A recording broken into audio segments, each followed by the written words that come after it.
بسم اللہ الرحمن الرحیم۔ رسول اکرم صلی اللہ علیہ وآلہ وسلم نے فرمایا، رب فرماتا ہے، ایک بندہ ہے، اس کو میں نے آنکھیں نہیں دی،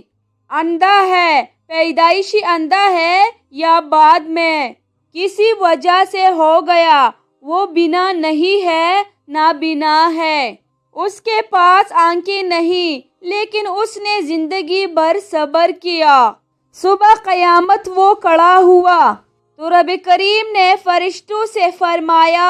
فرشتوں، اس کو میں نے آنکھیں نہیں دیے، بیچارہ نہ بیٹی دیکھ سکا نہ بیٹا، نہ باپ دیکھ سکا نہ ماں، یہ کوئی دنیا کا نظارہ نہیں کر سکا، تم بتاؤ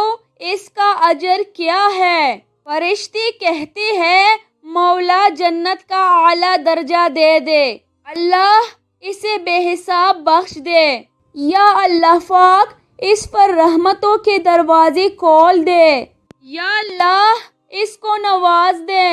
تو رب فرماتا ہے، اس نے ساری زندگی بغیر آنکھوں کے صبر کیا ہے، اسے صرف جنت نہیں ملے گی بلکہ آج اسے اس کا رب اپنا دیدار بھی کرائے گا۔